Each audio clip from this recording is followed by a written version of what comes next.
ଆମେ ପଢୁଥିଲେ ଯେତେବେଳେ କଳଙ୍କି ଲାଗୁଛି ଆମର ବହୁତ ଅସୁବିଧା ହଉଛି। ତେଣୁ ଧାତବ ପଦାର୍ଥରେ ତିଆରି ବିଭିନ୍ନ ବସ୍ତୁକୁ ଆମେ ସାଇତି ରଖିବା ହଉଛି ଗୋଟେ ବଡ କାମ। ତେଣୁ କଳଙ୍କି ନିରୋଧ କରିବାକୁ ପଡିବ ବା ସଂଖ୍ୟାଗଣର ପ୍ରତିରୋଧ କରିବାକୁ ପଡିବ। ବିଭିନ୍ନ ଉପାୟ ଅବଲମ୍ବନ ସାଧାରଣତଃ କରାଯାଏ। ରଙ୍ଗ ଲେପିବା, ତେଲ ଲଗାଇବା, ଗ୍ରିଜିଂ କରିବା, ଜିଙ୍କ ଲେପନ କରିବା, କ୍ରୋମ ପ୍ଲେଟିଂ କରିବା, ଏନୋଡାଇଜିଂ ପ୍ରକ୍ରିୟା ଅବଲମ୍ବନ କରିବା କିମ୍ବା ମିଶ୍ର ଧାତୁ ତିଆରି କଲେ ଆମେ କେବଳ ଲୁହା ପାଇଁ ଅନ୍ୟାନ୍ୟ ଧାତୁର କଳଙ୍କିକୁ ରୋକି ଦେଇ ପାରିବା। ଦେଖ ରଙ୍ଗ ଲେପନ ତମେ ସମସ୍ତେ ଜାଣିଛ। ତମ ଘରେ ଯେତେ ସବୁ ଗ୍ରିଲ ଅଛି, କବାଟ, ଝରକା, ମେନ ଗେଟ୍ ଯଦି ଲୁହାରେ ତିଆରି ହେଇଛି ଘରେ ସାଙ୍ଗେ ସାଙ୍ଗେ ତାକୁ ଗୋଟେ ରଙ୍ଗ ବୋଳନ୍ତି। ସେ ରଙ୍ଗଟା ମନେ ରଖ ସୁନ୍ଦର ଲାଗିବା ପାଇଁ ନୁହେଁ, ପ୍ରଥମ କାମ ହଉଛି ତାର ସଂଖ୍ୟାରଣକୁ ପ୍ରତିରୋଧ କରିବ। ଦ୍ୱିତୀୟ ହଉଛି ସୁନ୍ଦର ଦେଖିବା ପାଇଁ ତମେ ଯୋଉ କଲର ବାଛ। ତେଲ ଲଗାଇବା, ତେଲ ଲଗାଇବେନି ସବୁ, ତେଲ ମାନେ ଦେହରେ ତେଲ ଲଗାଇବା ନୁହେଁ, ଯେକୌଣସି ଧାତବ ପଦାର୍ଥକୁ ଦେଖିବ ଘରେ ତମର ଗାଡି ବାପା ପୋଛିଲା ପରେ ସେ ଯୋଉ କଣ କରନ୍ତି ନା ଟିକେ ତେଲ ମାରି ଦିଅନ୍ତି। ଯୋଉଟା ଲୁହା ଫୁହା ଜିନିଷ ଅଛି, ଧାତବ ପଦାର୍ଥ ଅଛି, ତା ଦେହରେ ତେଲ ଟିକେ ପତଳା ମାରିଦେଲେ ସେ ଜଳ ଆଉ ବାୟୁ ସଂସ୍ପର୍ଶରେ ଆସିବ ନାହିଁ। ବାୟୁ ସଂସ୍ପର୍ଶରେ ଆସିବ, ଜଳ ସଂସ୍ପର୍ଶରେ ଆସିବନି। ଫଳରେ ତାର କଳଙ୍କି ନିରୋଧ ହେଇଯିବ। ସେମିତି ଗ୍ରିଜିଂ ଅଛି, ଗ୍ରିଜିଂ ସମସ୍ତେ ଜାଣିଛ। ଗ୍ରିଜିଂ କୋଉଠି କରାଯାଏ? ତମେ ବଲ ବେରିଙ୍ଗରେ ଗୋଟେ ମୋଟା ଜେଲି ଭଳିଆ ତେଲ ଲଗାଯାଏ, ତାକୁ ଗ୍ରିଜ କହନ୍ତି। ସେ ଗ୍ରିଜ ଲଗାଇ ଦିଅନ୍ତି, ଚେନରେ ମାରି ଦିଅନ୍ତି, ସେଟା ହଉଛି ଗ୍ରିଜିଂ। ଗ୍ରିଜିଂ କଲେ ସେଗୁଡାକ ଜଳ ସଂସ୍ପର୍ଶରେ ଆସିପାରିବନି, ବାୟୁ ସଂସ୍ପର୍ଶରେ ବି ଆସିପାରିବନି। ତେଣୁ ଜଳ ସଂସ୍ପର୍ଶରେ ଆସିପାରିବନି କି ବାୟୁ ସଂସ୍ପର୍ଶରେ ଆସିପାରିବନି।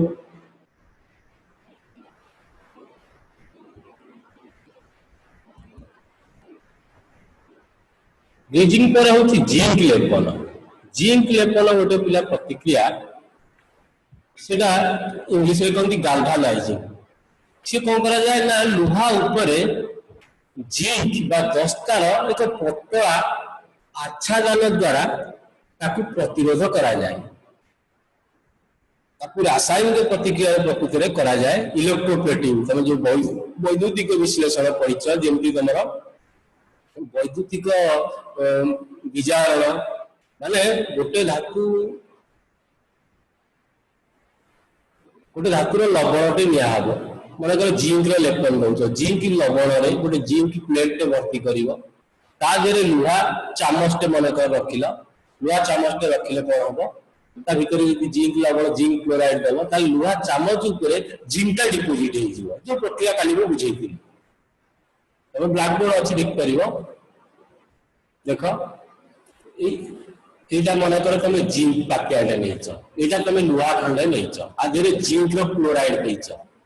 এই দ্রবণটা হচ্ছে জিঙ্ক ক্লোরাইড। বুঝিপারছ? দিলে কোন হব না এই যে লুহা ধাতু উপরে জিঙ্ক ডিপোজিট হব, অর্থাৎ তার গোটে আচ্ছাদন হয়ে যাব, পড়লে পটে সৃষ্টি হয়ে যাব। ফলে এগুলা কম করব না জল আর বায়ু সংস্পর্শে আনিদেবনি লুহা,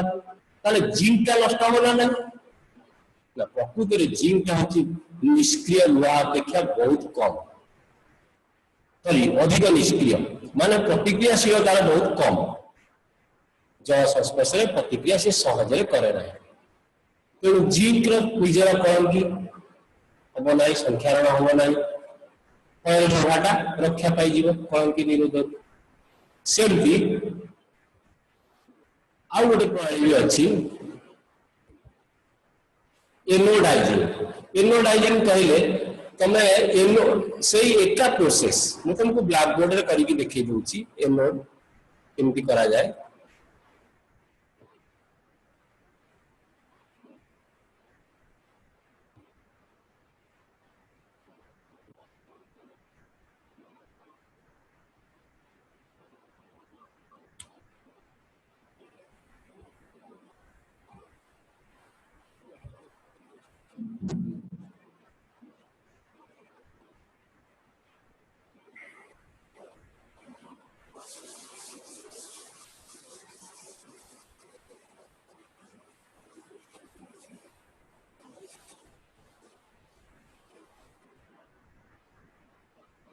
देख गोटे पात्र तुम ले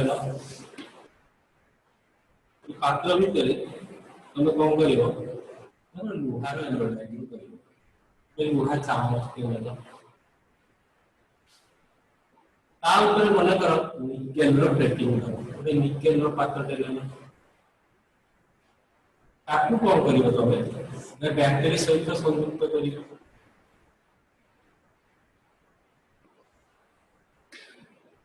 की देना जो की ऑन करवा भितर कौन रखिबो ना निकेल रा एक द्रवण नहीं मने कर निकेल सल्फेट नहीं बुझी पारछ निकेल सल्फेट टा तमर कौन हो कि ना निकेल आयन दब और सहित सल्फेट आयन दब वर्तमान युक्त अग्र होटा निकेलटा युक्त अग्र विद्युत अग्र के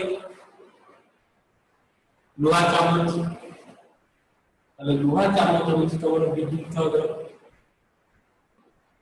तेणु विद्युत अग्र निकट कि अग्रसर ना निकेल अग्रसर निकेल अग्रसर ही कौन हम ना निकेल से दिटा इलेक्ट्रॉन पाई कौन हम ना निकेल डिपोजिट अर्थात तार ऊपर स्तर में लागी होनी तेणु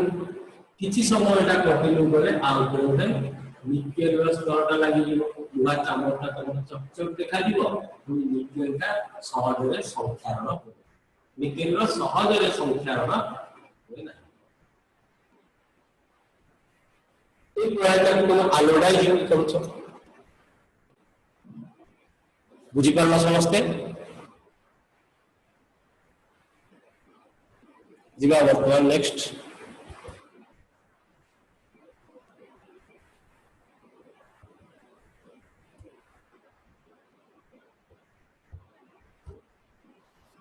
तापर आउ गोटे प्रणाली होची मिश्र धातु तैयारी करिया એટલે मिश्र धातु कोन जानिछ गोटे मिश्र धातु प्रकृत रे ईटा बा तातो अधिक धातुर समजातीय मिश्रण नहले बेले बेले धातु सहित केतेक अधातु को मिसई की मिश्र धातु तैयारी करा जाय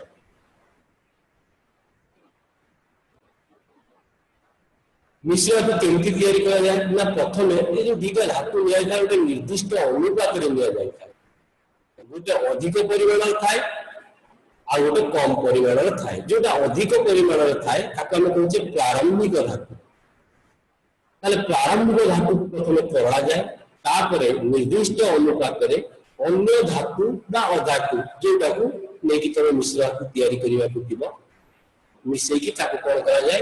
द्रव्यभूत करा जाय द्रव्यभूत केमते तरले की द्रव्यभूत करा जाय तेणु गोटे धातु को तरले की तादिरे अन्य धातु को मिसेले नहले बेले बेले जोटा अधिक परिमाण रे तापमात्रा आवश्यक होतो तैयारी पय सेटा को प्रारंभिक धातु आकर नै की तरला हुए तापर जोटा कम तापमात्रा रे तरलिबो सेटा को तादरे मिसेइबो मिसेले कोन होबो से द्रव्यभूत होई जिवो ओर समजातीय मिश्रण होई जिवो चारियार समान भाव रे दुजाक धातु रो अनुपात मिसिक रहि जिवे तापर ताकू शीतल कर देले सेउडे नुवा पदार्थ होया काम करिवो सेटा होची मिश्र धातु मिश्र धातुटा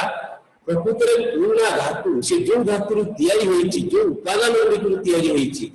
ता धर्म सहित सामंजस्य आ रहे ना तार धर्म संपूर्ण बदली जाए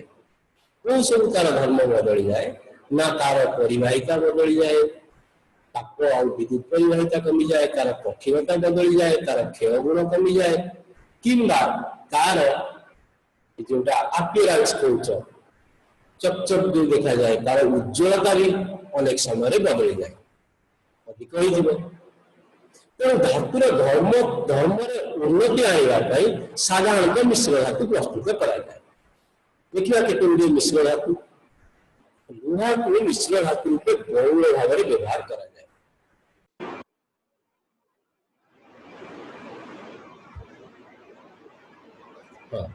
तो कॉपी आउट बारंबार तो लुहा धातु को प्रकृत मिश्र धातु अधिक परिमाण में करा जाए मिसे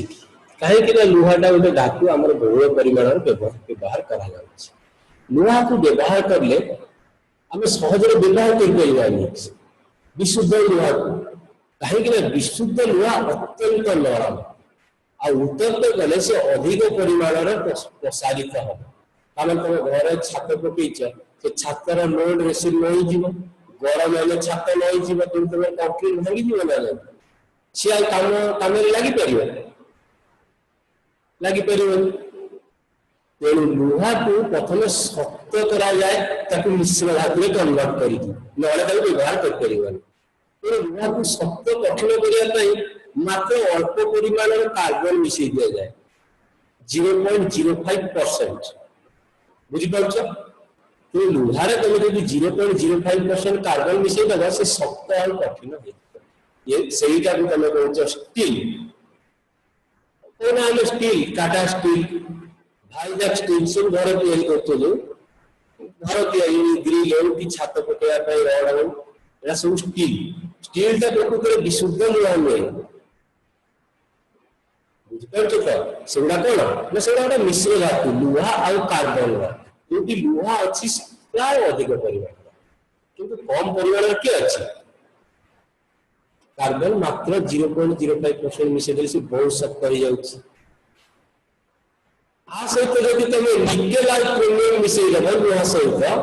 ताले तुम स्टेनलेस स्टील पाई जिवो लुहा चामच लुहा सॉरी स्टेनलेस स्टील चामच स्टेनलेस स्टील कोसा स्टेनलेस स्टील प्लेट थाली खाया सुंदर देखा जीव भात भात खाऊ सब सेगुड़ा किंतु ओरिजिनल कंपोनेंट तार होछि लुहा तादेर मिश्ची कौन ना निकेल और क्रोमियम अल्प परिमाण मिसी इंटरमीडिएट तार परसेंटेज देख पार स्टेनलेस स्टील कौन अच्छी मन रख खोजी बाहर कर गोटे प्रकार मिश्र धातु व्यवहार हुए सेटा कौन आमालगम मन रख पारद जो धातु सहित मिशुची से मिश्र धातु को कहती आमालगम आमालगम गोटे विशेषत्व है तार विद्युत परिवाहिकता मूल धातु को से अधिक बढ़े मन कर सोडियम आमालगम कर सोडियम परिवाहिता जहाँ विद्युत ताप सोडियम आमालगम अर्थात सोडियम पारद को मिसेले मर्कुरी को मिसेले जो मिश्र धातु भाव ता परिवाहिकता सोडियम को बहुत अधिक हम गणनांक कम गणनांक जहाँ थी आहरी कमी सेमती आउ गोटे मिश्र धातु है तंबा आउ दस्तार मिश्र धातु पित्तल पित्तल व्यवहार तुम घर देख ठाकुर मूर्ति घंट गुड़ा सब प्रस्तुत होती प्रकृत में तंबा आउ दस्ता को जब तुम बाड़ेब अन्य एक धातु द्वारा सी भल शब्द सृष्टि करनी किंतु तंबा और दस्ता मिसई देले पित्तल जो सृष्टि हम तार शब्द बहुत बढ़िया हम खाली शब्द नुहे तार गणनांक भी बहुत अधिक हो कही मिश्र धातुर धर्मटा तार मूल धातु ठार बदली जाए पित्तल कौन कहे परिवाहिता कमे दिए पित्तल तंबार जी विद्युत प्रवाह हम पित्तल से विद्युत प्रवाह हेनी पित्तल टी विद्युत प्रवाह कमे दब किंतु ताप परिवाहिता बहुत बढ़ी तुम्हें तंबा पात्र दस्ता पात्र रोषे कर खीरी जदि कर तरल तंबा दस्ता एत समय बसिले चुली से तरल किंतु तंबा दस्तार मिश्र धातु पित्तल को जब तुम बसैब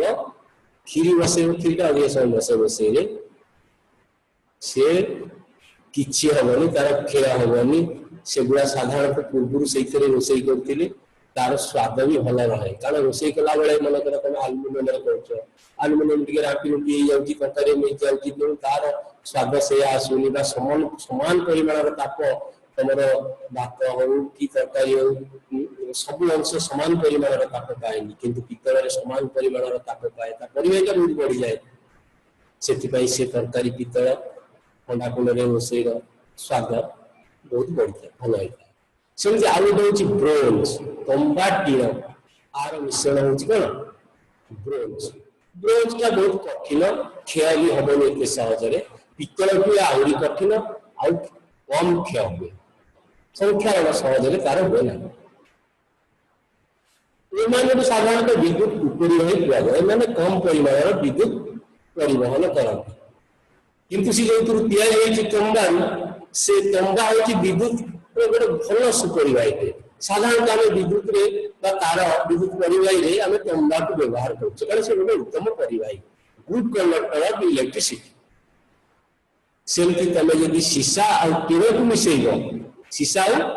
टीर को मिसेइबो ताहले आ गोटे मिश्र धातु हबो ता नाम होची सोल्डर सोल्डर तार गहनांक बहुत कम क्योंकि ठंडा हो गले बहुत कठिन तेणु सोल्डर को साधारणतः कौन करा जाए झड़ई काम व्यवहार करा जाए विद्युत तार झड़ई व्यवहार करा जाए विद्युत तार फ्यूज चाहिए से भी सोल्डर व्यवहार करा जाए तुम जो फ्यूज नहीं घरे सब थाए जो लाइन आसो से बाट देखिए प्रथम आसो गोटे पट्टा उठे मुख्य हम पढ़ा तापर से फ्यूजटा सोल्डर तैयारी होता है से अल्प पत्र बहुत कम अल्प ताप सृष्टि हेले से तरल हो विद्युत परिपथतार यदि तुम से सूता लगे सोल्डर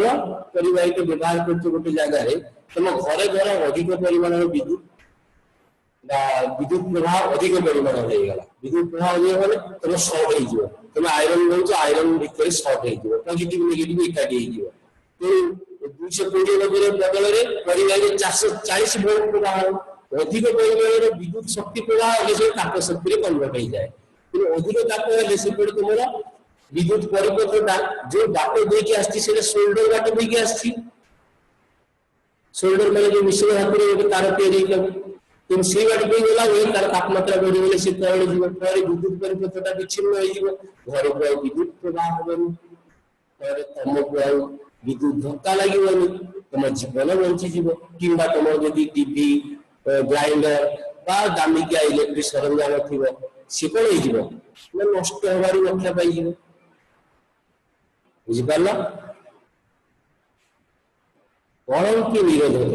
भारतीय लौह कारीगर 1600 वर्ष पूर्वे कुतुब मीनार निकट में गोटे लौह स्तंभ तैयारी कर से प्रणाली तैयारी करते से पाठ पढ़ा आज पर्यंत से कलंकी लगुनि से कौन से धातु मिसेकी तैयारी करते गूगल सर्च कर रिसर्च कर किसी डाटा थी से तैयारी जोटा कि 400 वर्ष बीतीगला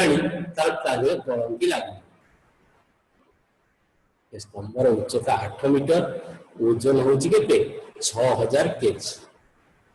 बुझिपार तुमर तृतीय विषयटा ये सरला।